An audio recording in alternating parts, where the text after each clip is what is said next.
Hi, it's me again with Corel Tips and Tricks. Somebody sent me this logo. I guess it's electrical. Pretty good idea, making the C into an electrical plug. This might even trace. I'm going to make a duplicate of it. Let's put it down there. And with it selected, we don't need to do the whole. She said the font doesn't really matter. I just picked Arial, and it's pretty close.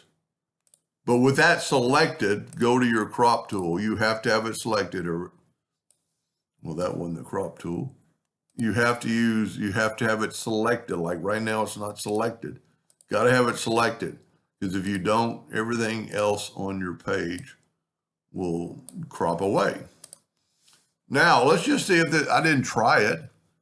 Let's convert it to a bitmap. Well, we're not going to do it. Let's just go, whenever bitmap doesn't show up right, well, because I don't have anything selected. There it is, trace bitmap, outline trace, clip art. Let's just see, it's bad. So that isn't going to work. So just all I did, capital letters, I left a space for the C. The N is a little bit spaced out, but then you can go to object and break it apart. I kind of want to know where the center of that C is to maybe put our graphic. So I'm going to use I've got too many indexing lines going. That's right in the center, and then I'll bring another one down. And if you bring it down and get it in that center, it'll snap to it. Now I'm just going to get rid of that C. And I'm going to get an ellipse. And I'm going to put it in that spot. We can move the N over later. Now, I wanted the same thickness of that. I don't know what the thickness is. I can get it close with the parallel dimension tool and get it just close, and it's 0.07.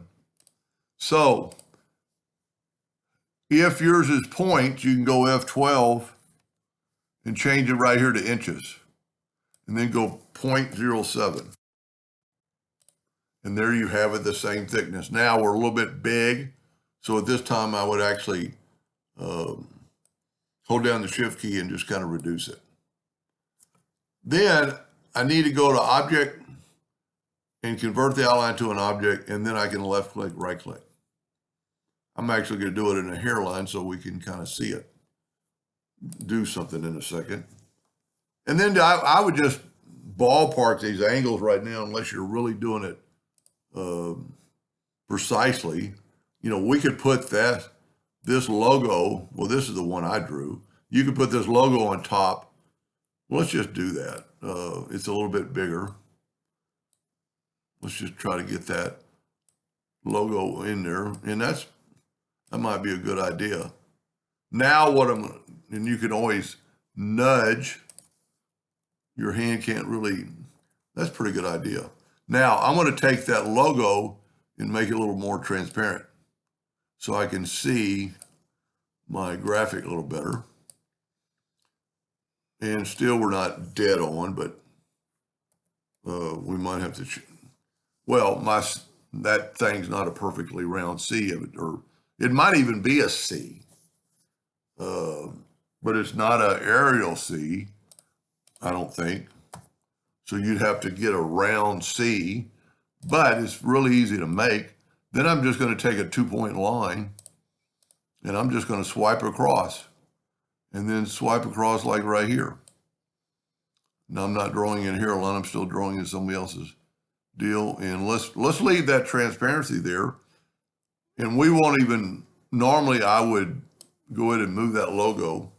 Well, you know what, I am going to fill that in because I want to get rid of that line. And I'm using the same blue, I copied the blue. Now let's get rid of these lines. Because it would help if you hit delete. Now it's hard to draw that shape at that angle. So we're just going to take a rectangle, get it pretty close, and go back to a hairline. And with this unlocked, just start clicking kind of round off these corners. See, I'm only doing the 2 corners. So I got like 3 on both of them. I think that's going to work. Now I'm going to go ahead and make these, and I can't tell if they're rounded, but we can do a 2-point line. But we want to make sure they're, like start right. That's a mistake I always make. Get rid of that. Get your 2-point line and start moving it, and then hold down the control button. Okay. We're actually going to take that one and make a duplicate while holding down the control button so they're both on the same spot. Now I'm going to make these a little thicker. I can grab both of them, and I'm going to make them like, that might be a little bit thick. So I'm just going to type in 0.0029. Now I need rounded corners on that. So I'm going to hit F12 on the keyboard, and I'm going to make my corners round. Now it's going to make the inside round too, but it shouldn't really matter.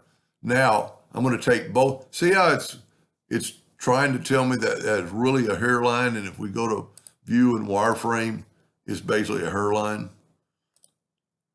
But we've made the lines thicker. But then when we go to object and convert the outline to an object, we can left click, right click. And I'm going to go hairline again.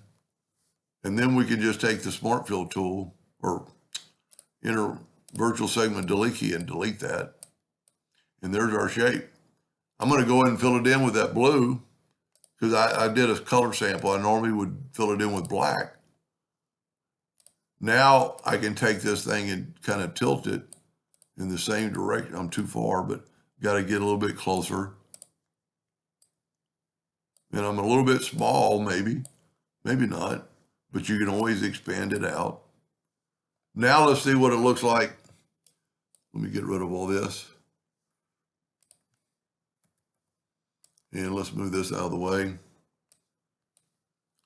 And take our line out of the way. Just delete our line. Now, because the text is broken apart, we can grab the I and the N and just kind of move it over. That's pretty easy. Several ways you could do it. That might be the best or the easiest for me anyway.